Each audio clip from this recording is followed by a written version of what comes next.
Hey friends, welcome to the Mrs. Piggle Wiggle Read Aloud. We are on chapter 5, The Radish Cure. Do you know what a radish is? A radish is a root vegetable. It's actually a one that grows in the ground, like a carrot. Up to the time of this story, Patsy was just an everyday little girl. Sometimes she was good, but sometimes she was naughty. But usually she did what her mother told her to do without much fuss. But one morning, Patsy's mother filled the bathtub with nice warm water and called Patsy to come and take her bath. Excuse me. Patsy came into the bathroom, but when she saw the nice warm tub of water, she began to scream and yell and kick and howl like a wild animal.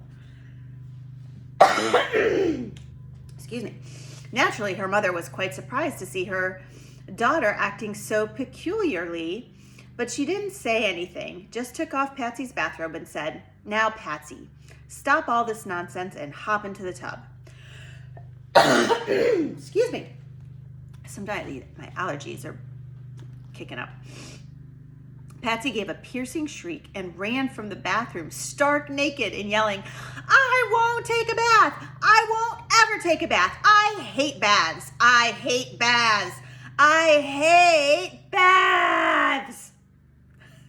Patsy's mother let the water out of the tub and went downstairs to telephone her friends and find out if their children had behaved in this unusual fashion, if it was catching, and what to do about it. First, she called Mrs. Brown. She said, "Hello, Mrs. Brown. This is Patsy's mother, and I am having such a time this morning. Patsy simply will not take a bath. Pardon me, just a minute, Mrs. Brown." She put down the telephone receiver and went over to Patsy, who was standing in the kitchen doorway, listening to the telephone conversation and feeling very important. Patsy said, "What did Mrs. Brown say to do with me, Mother?" Patsy's mother said, "She hasn't told me yet, but while I am finding out, you had better march right upstairs and get dressed, and then you can pick up that messy, sticky pasting work that you left all over your room last night. Do not come downstairs until everything is put away." Patsy's mother picked up the telephone and Mrs. Brown said, "I'm sorry, but I can't offer any suggestions because our little Prunella just adores to bathe. Perhaps Mrs. Grotto could help you." So Patsy's mother called Mrs. Grotto. She said, "Hello, Mrs. Grotto. I just called to ask if you could help me with Patsy.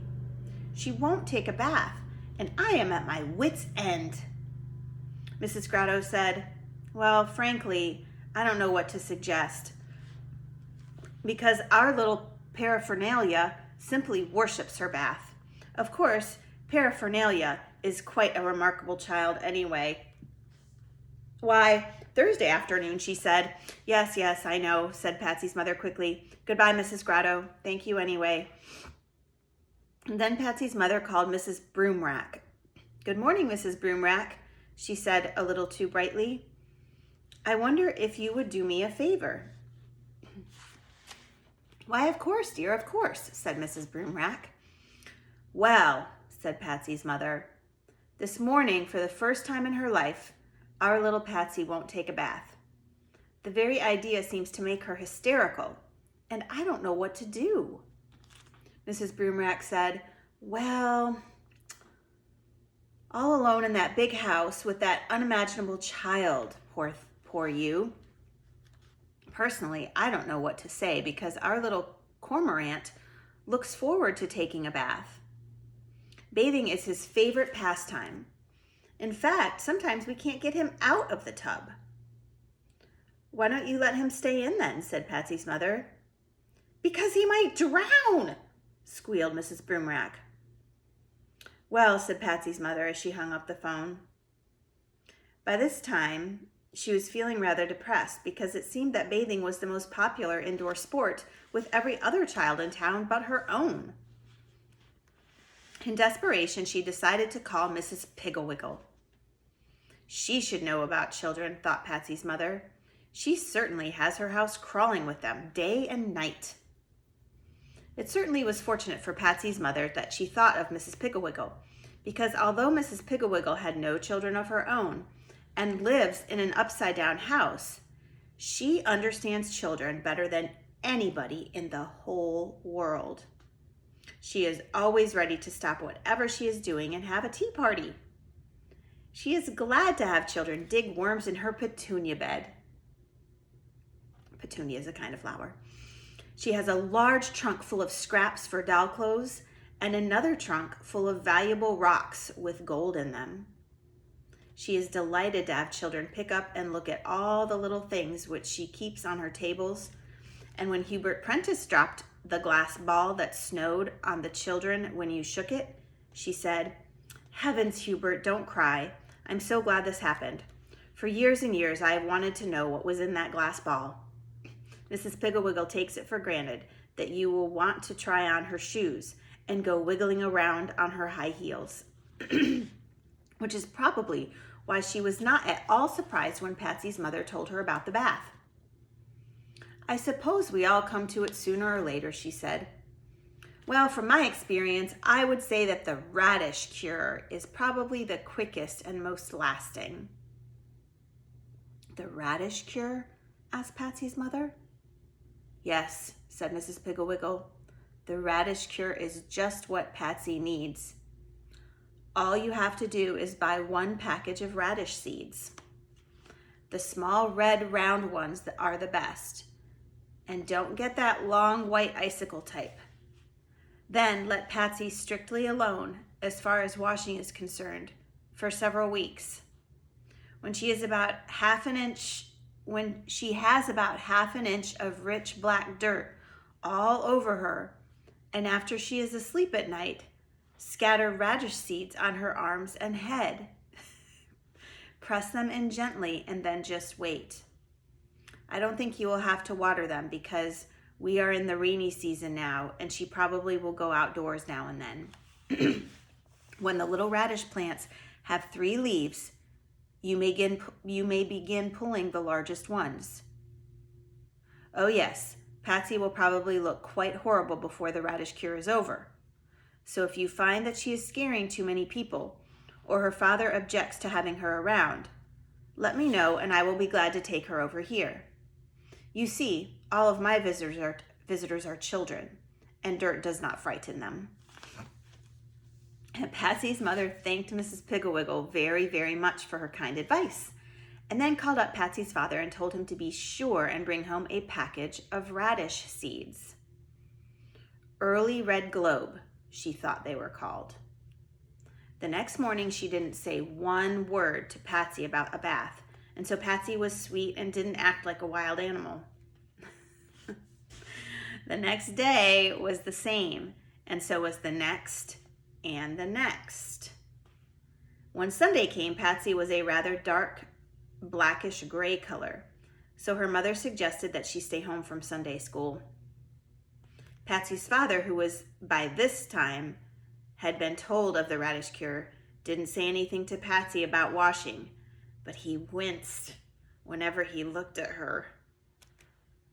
By the end of the 3rd week, they had to keep Patsy indoors all the time because one morning she skipped out to get the mail, and the postman, on seeing her straggly, uncombed, dust-caked hair and the rapidly forming layer of topsoil on her face, neck, and arms, gave a terrified yell and fell down the steps. So now she looks so dirty that people are frightened of her. Patsy seemed quite happy, though. Of course, it was getting hard to tell how she felt, as her face was so caked with dirt that she couldn't smile, and she talked, "Oiki is, I am Atsy, and I oint ache a ath." She also had to take little teeny bites of food because she couldn't open her mouth more than a crack. Naturally, her father and mother had to stop having any friends in to visit, except in the evening when Patsy was in bed. And even then, they were not at all comfortable for fear Patsy would wake up and call, ink of after, Addie," which means, "Bring me a drink of water, Daddy." At last, however, the day came when Patsy was ready to plant. That night, when she was asleep, her mother and father tiptoed into her room and very gently pressed the radish seeds into her forehead, her arms, and the backs of her hands. When they had finished and were standing by her bed gazing fondly at their handiwork, Patsy's father said, "Repulsive little thing, isn't she?" Patsy's mother said, "Why, George, that's a terrible thing to say of your own child." "My daughter is buried so deep in that dirt that I can't even remember what she looks like," said Patsy's father, and he stamped downstairs.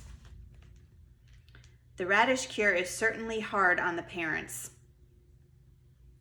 Quite a few days after that, Patsy awoke one morning, and there on the back of her hand, in fact, on the backs of both hands, and on her arms, and on her forehead, were green leaves. Patsy tried to brush them off, but they just bent over and sprang right up again. She jumped out of bed and ran down the stairs to the dining room, where her mother and father were eating breakfast. "Ook, I ands," she squeaked. Her father said, "Behold the bloom of your youth." And her mother said, "George," then jumped up briskly, went over to Patsy, and took a firm hold of one of the plants on her forehead and gave it a quick jerk. Patsy squealed, and her mother showed her the little radish she had pulled. Oh my gosh.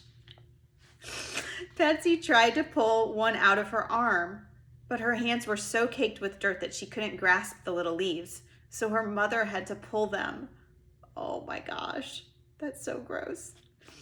When they had finished one hand and part of the left arm, Patsy suddenly said, "Other, I ant a ath."